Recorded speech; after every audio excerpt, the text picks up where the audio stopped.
Imagine a new kind of investing, a potentially life-changing way to invest that honors biblical principles, the kind of principles that you and I grew up with. Since 1994, Timothy Plan has made biblically responsible investing possible, offering mutual funds and ETFs that are filtered for biblical principles. Don't compromise your values. Invest with Timothy Plan. Ask your financial advisor or call Timothy Plan at 1-800-TIM-PLAN. Again, that's 1-800-846-7526 and discover what it means to be a biblically responsible investor. Investing involves risk, including possible loss of principal. Before investing, carefully consider a fund's investment objective, risks, charges, and expenses contained in the prospectus available at timothyplan.com. Read carefully before investing. Mutual funds distributed by Timothy Partners Ltd. and ETFs distributed by Foreside Fund Services LLC. As a paid testimonial, there is no guarantee of future performance and each experience will differ. 5, 4, 3, 2, 1.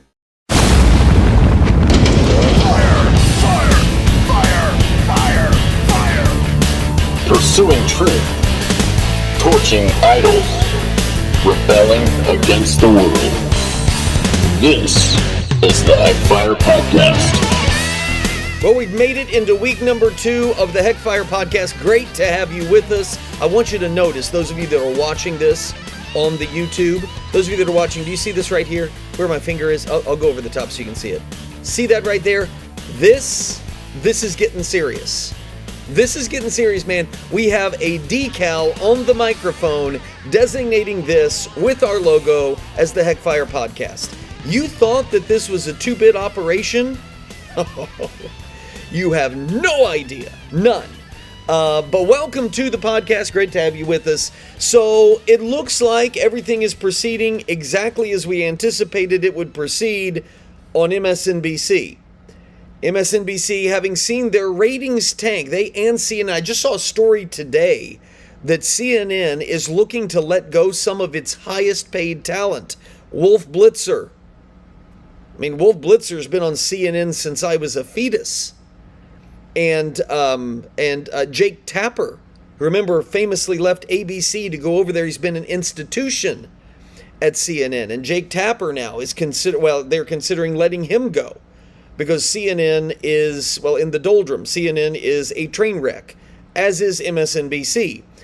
And since those two organizations, I guess, and this is kind of an odd admission for them to make, but that they're needing to retool and revamp their image and all of that, at least CNN is wanting to, it's kind of a tacit admission that both of those organizations, media organizations, have existed to elect Democrats. That's why they feel. Stop and think about this. If this was a down the middle, straight down the middle, objective news source, would they be concerned about what the election said about their coverage? If they're just an objective news source, then they put the information out there, and then the voters decide who they want, and then they report on what the voters decided. But the fact that you're seeing the same reaction. See if this makes sense. You're seeing the same reaction from CNN as what you're seeing at the DNC. Well, we got to figure out what went wrong, and we've got to retool and revamp, and we get to get new voices in here. CNN is acting just like the Democratic National Committee, which is a tacit admission that CNN has operated, its entire operational structure is built around electing Democrats. And since that failed miserably in the last election, CNN sees their efforts as having failed. And so they need to replace all of this talent. They need to retool from top to bottom. I mean, that's pretty telling, isn't it? Now, like I said, MSNBC not concerned about this in the least. MSNBC is proceeding down the path of losing ratings and being the third most watched of the 3 cable news networks, and competing in the ratings game. I'm not making this up, with the Cartoon Network.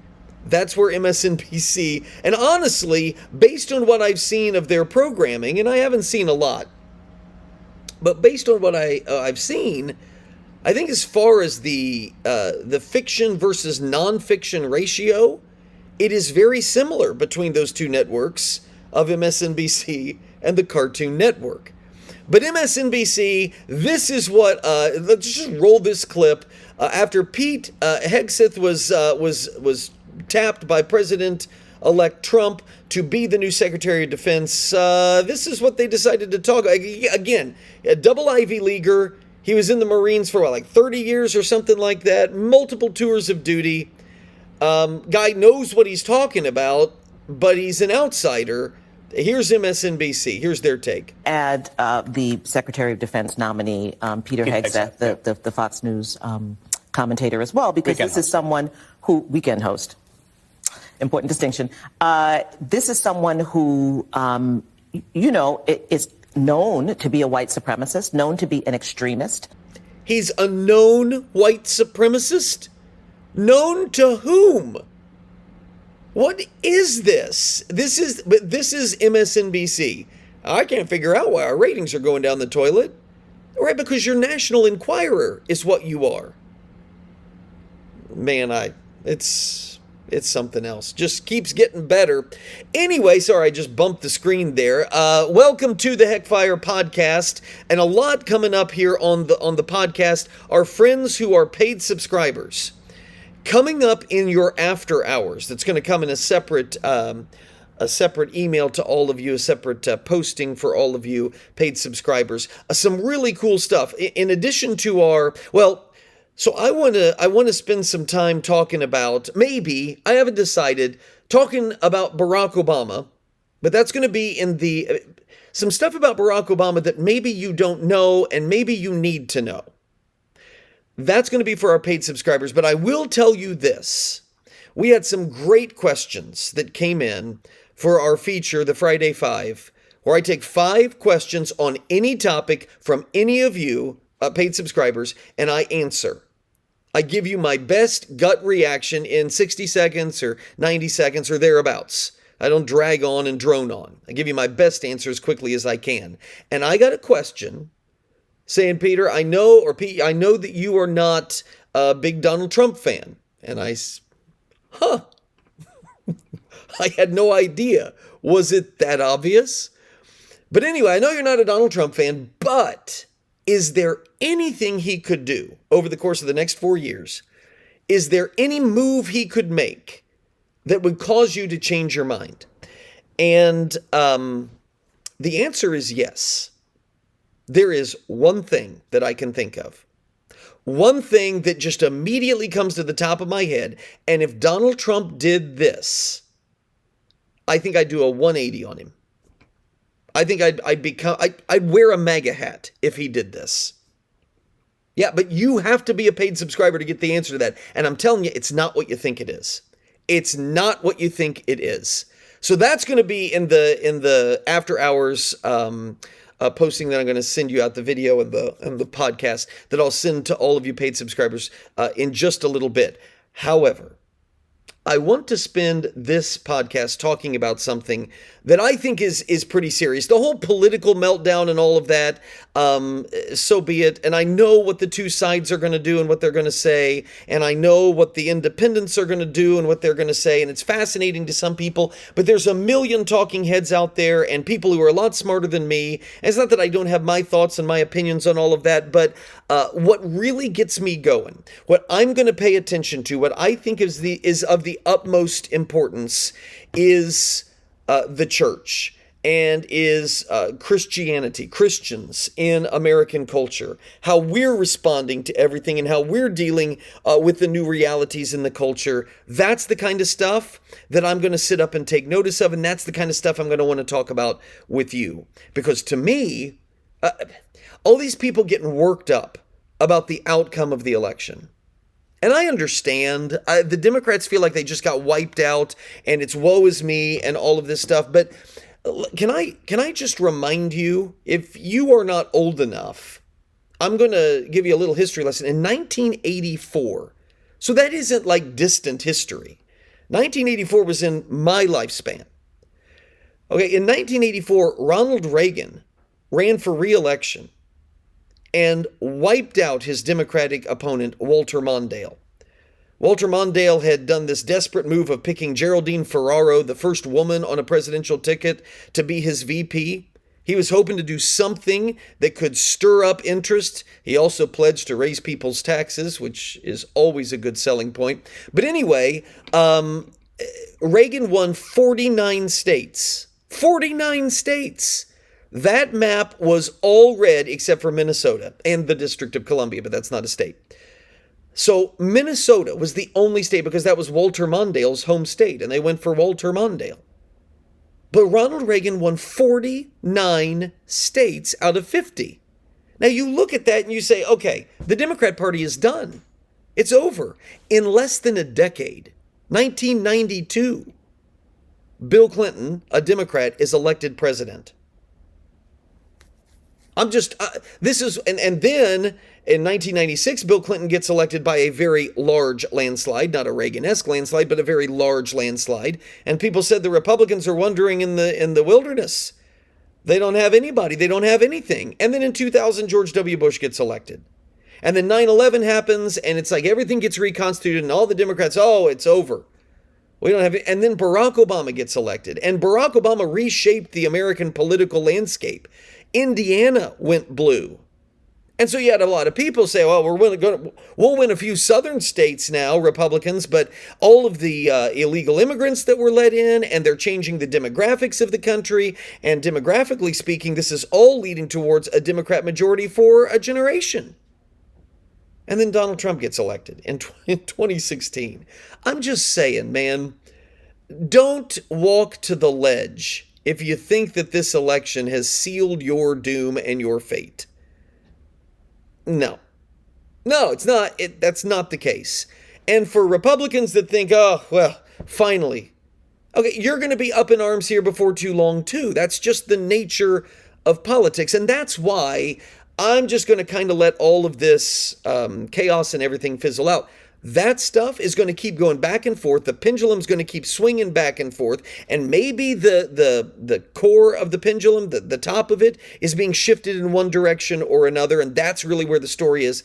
But none of that interests me to the degree that the questions about how the church responds. Because the way the church responds, we deal with eternal matters that are they're not temporary. It's not temporal. It's not about the next election. This is about the fate of people's souls. So when I start seeing Christians respond to realities, we're speaking with the authority of an eternal perspective.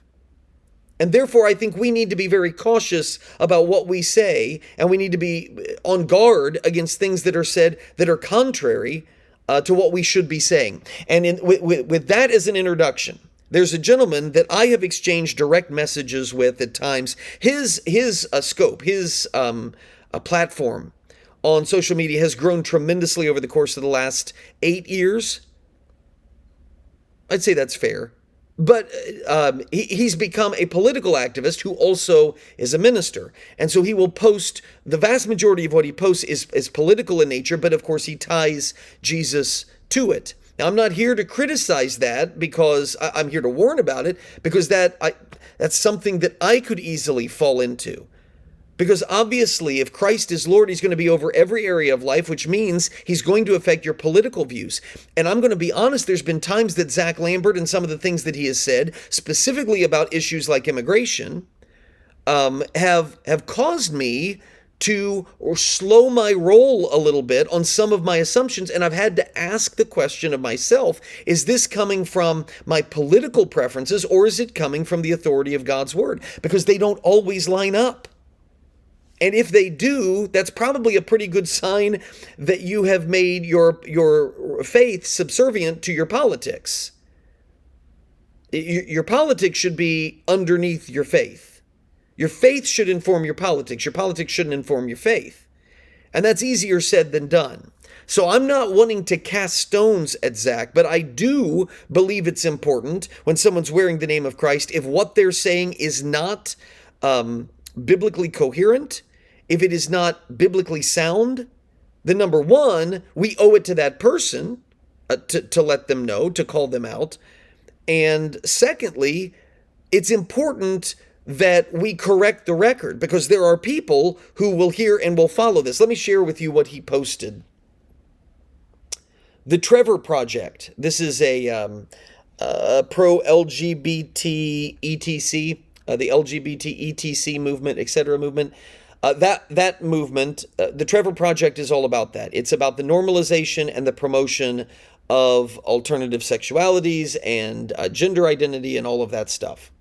The Trevor Project, this activist group, is reporting, Zach writes, I'll just put it on the screen, a 700% increase in crisis calls. I say I'll put it on the screen. The vast majority of you listen to the podcast, so you're not seeing it on the screen. So let me restart this, and I'll get through the whole thing without interrupting. The Trevor Project is reporting a 700% increase in crisis calls from LGBTQ plus youth who are worried for their safety and well-being following Donald Trump's election.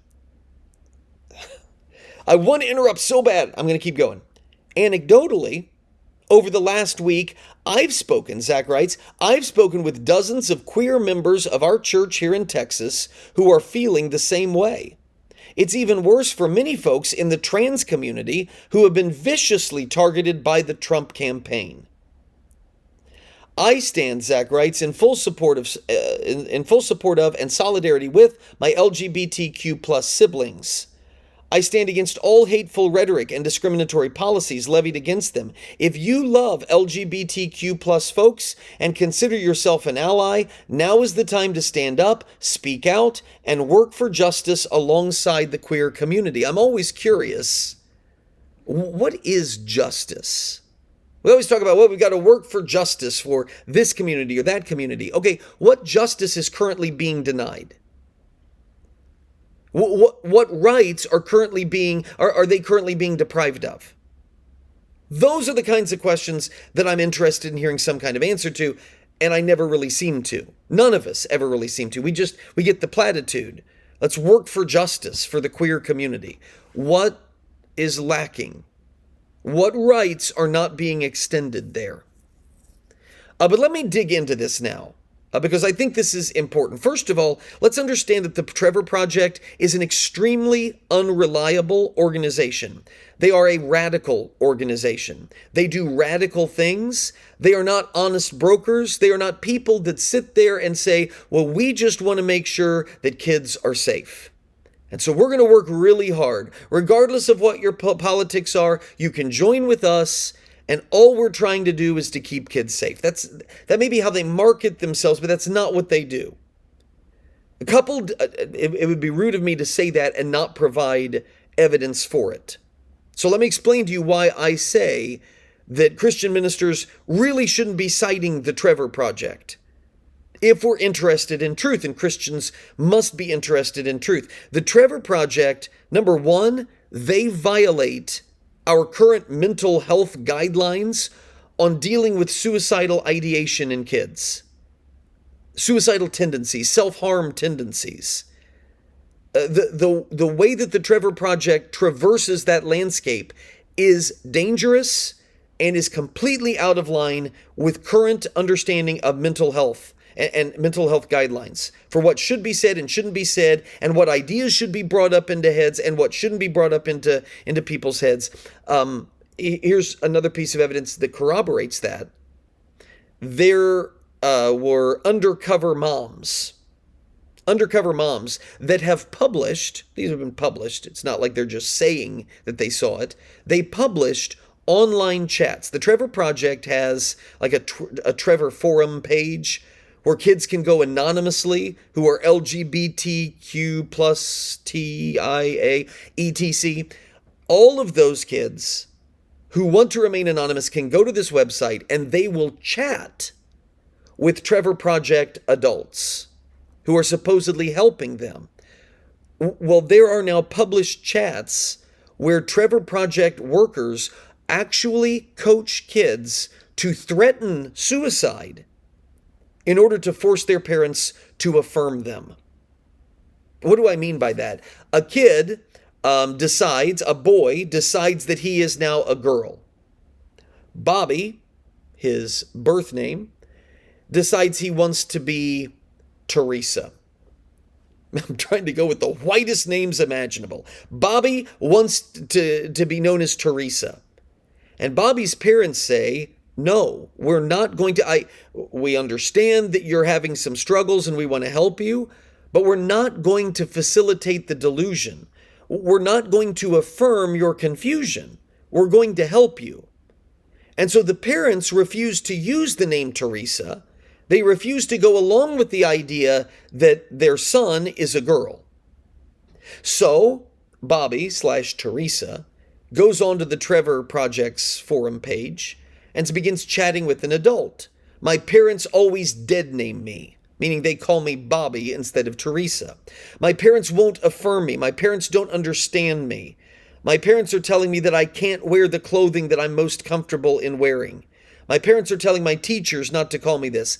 And the Trevor Project adults, one of their suggestions to kids, threaten suicide. Because if you threaten suicide, that will legally force your parents' hands in ways that you can't otherwise. Use suicide as leverage. Do you have any idea, number one, how corrupt, how evil that is? Can you imagine the pain that you are causing parents, the turmoil that you're introducing into families? Not to mention, it borders on illegal. That's the Trevor Project. Christian ministers should not be citing the Trevor Project without outing them for the evil stuff that they've been engaged in. Now, their number is a 700% increase in crisis calls. I don't believe that number for a second, but it really doesn't matter if it's true. Because here's the thing, I do believe that there was an increase in crisis calls. I do believe that there are a number of LGBT, etc. kids, young people, who are scared to death about what's going to happen to them during a Trump administration. And there's one reason why they're scared. And that one reason has nothing to do with Donald Trump or any of his outlined positions. I mean, I'll be honest, Donald Trump is the most pro-LGBT, etc. Republican you could imagine. He really is. He supports gay marriage. Caitlyn Jenner, formerly Bruce Jenner, is a close ally. The only thing Donald Trump has verbally and outwardly pushed back on is the idea of boys and girls sports. That's it. Every other thing, Donald Trump is at his very worst, he's passive. From their perspective, the very worst. He's passive about it. So nothing in Donald Trump's campaign would lead an LGBT, etc. kid to be panicked about their safety. So if they are, and I believe they are, it's only because activists like the Trevor Project and like Zach, Mr. Lambert, have told them that they need to be fearful. I'm seeing the panic, not in this realm, not in the realm of kids, LGBT kids and all of that, but in other realms. You see it with people who are friends with immigrants, legal immigrants, people who are now citizens, but who are first generation. Maybe you're seeing it in interracial couples. There's an interracial couple that I know of who were very, very much committed to the Kamala Harris campaign. And they began telling people that they weren't sure now that Donald Trump had been elected if they were even going to be able to get married. I know these people personally. Where are people getting this idea? Well, there's only one explanation. Because it certainly isn't part of the Republican Party platform. It certainly wasn't talked about on the campaign stop of Donald Trump or J.D. Vance or anyone. Find for me a Republican that is campaigning out there on ending interracial marriages. So the only place that stuff comes from is in the left-wing fever dream that has become an echo chamber online where this stuff is talked about. The Trump is Hitler and Trump is going to exterminate and Trump is going to put women in red. That's one of the most unbelievable things. The Handmaid's Tale. Donald Trump, the womanizer who likes women in little clothing, historically, according to his own comments and his own past and all of that stuff, that Donald Trump is going to put every woman in America in a red dress and a white bonnet. Come on. That is outrageously exaggerative, insane hyperbole. Not a single Republican anywhere suggested any of this stuff. The panic is generated, it is facilitated, it is created by scaremongering activists. A Christian will not participate in that. That isn't the fruit of the Spirit. To simply panic people without cause and without reason for the sake of attaining power. I believe that the fear is real. And that's why I get a little bit hot under the collar, a little bit agitated with folks like Zach. Activists making kids think that they are at risk when they're simply not. That's outrageous to me. Why would you do that? Especially to people that you say that you care about. I mean, I'm reading this. I stand in full support and solidarity with my LGBTQ plus siblings. If you love them, consider yourself an ally. Now is the time to stand. No, now is the time to stop spreading outrageous rumors that scare them for no reason. People that do that, that's not an act of love. Say one of these kids does commit suicide. God forbid. One of these kids that is confused about their sexuality, but they've heard all these things that Donald Trump's going to do. They're struggling anyway. Their parents are not in favor of what they're doing. So they have a lot going on. And they hear, man, Donald Trump is going to make your life a living you know what. We'll try to be with you, but man, it's going to be tough for you. And the kid commits suicide. God forbid. Who's going to get blamed for that? Who's going to get blamed for that? You know exactly who's going to get blamed for that.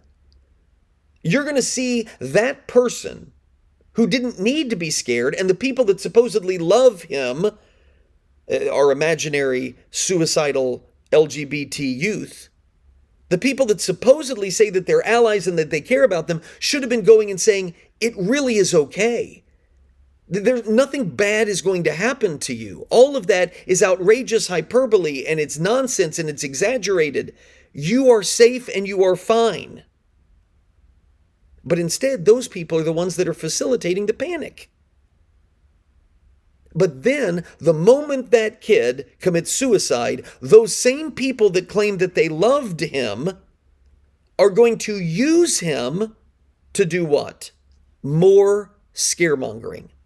They're going to say, and yet another LGBTQ youth has been lost because of the fear generated by the Trump campaign. No, it's the fear created by opponents to Donald Trump who are ascribing to him positions and actions that are not anywhere close to being true. I'm telling you, Satan has always been at war with God's physical order and God's moral order. And right now, he's in the middle of doing it by torturing young people in a post-truth society. We're living in a post-truth society. Kids can't get truth. We all make up our own. And so the confusion is at an all-time high. God's people in such an environment have a duty, have a responsibility to refuse to live by lies. Have a duty and a responsibility to tell the truth. Oh, but it'll cost me. Yeah, it might. It might cost you to tell the truth. But your treasure isn't here on earth. Zach has, at least on this issue, Zach Lambert here, has either been deceived himself or he's making the willful choice to deceive, I guess for the applause of men? I guess that's the payoff here? But he's done more than that. He has fatefully, I believe, decided to bastardize the word of God and slander the bride of Christ who is preaching it faithfully.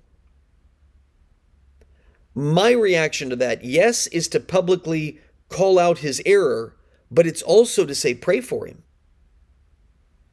pray for him. I of course, could be wrong, but based on every conversation I've had, and even the things that I see, even where I think he's completely wrong, I'm not going to fault his motives. I think he loves Jesus, the concept of Jesus that he has. But here's the truth, and this is what we know as believers. Loving Jesus is more than just some romantic feelings that we have and nostalgic feelings that we have towards humanity. Loving Jesus means loving truth. And it means loving your neighbor. You got to do those things if you're going to love Jesus. And when you're leading your neighbor away from the truth, as Zach is doing, for whatever reason, to coddle feelings, I don't know, to gain the applause of a sector that is, I don't know, financially beneficial to him. I don't know. I honestly don't know what the payoff is. But leading people away from the truth, facilitating delusion, that isn't loving your neighbor. I guess that's what I wanted to get across in the podcast today. Scaring people for no legitimate reason and then using and exploiting their fear that you have generated. You have scared people by telling them all of these awful things. Man, this guy is Hitler. We can't let him get elected. And then he gets elected. Oh no, woe is us. When you scare people for no legitimate reason, and then when they're scared, you use that fear, you exploit that fear to grandstand, to mine for likes on social media and retweets. Friends, that isn't kingdom work. I want to pray for Zach, but I also want to pray for those who hear or who read his counsel. Repent and choose to put your hand to the plow for God's glory and not our own. That's my desire. Would love to hear your thoughts. Peter@peterheck.com is the email address, peter@peterheck.com. If you receive this in an email, of course, you're welcome to comment below. Paid subscribers, don't forget, you've got the After Hours section that's coming to you later today. I think you're going to enjoy it. A few tweaks to the After Hours stuff that we do. Would love to have all of you part of that. Now's a great time. Give it as a gift for the holidays. Give heck for the holidays. We ran that special a few years ago. You can do it. Give a gift subscription. Become a paid subscriber. Join this community. It's a blast. We have fun in understanding how God's people should deal with a culture like this. Would love to have you part of it. All right, that's it. That's all the time we got. If you're going to stay a free subscriber, God love you. I'll see you next week for another HECKPHIRE. Those of you paid subscribers, I'll see you tonight in the After Hours. Till next time, adios. The HECKPHIRE only burns because of loyal friends and supporters of this ministry. All of these are people and groups that I know personally and trust implicitly. I can't say enough good things about my friend Jonathan at Hartman Family Farms, about my bank, First Farmers Bank and Trust, my lawn care team at Trueland Equipment, my insurance company at Norris Insurance, the place where I buy and lease all of my vehicles, McGonigal GM Buick. And main attraction hair, nobody else touches this head. Steven's Machine. My mechanic at Terrell's Auto Service. My longtime realtor, the Wyman Group. And certainly so much can be said for those fighting for family values in the public square, like the Indiana Family Institute and Indiana Right to Life. Please support them all and thank them.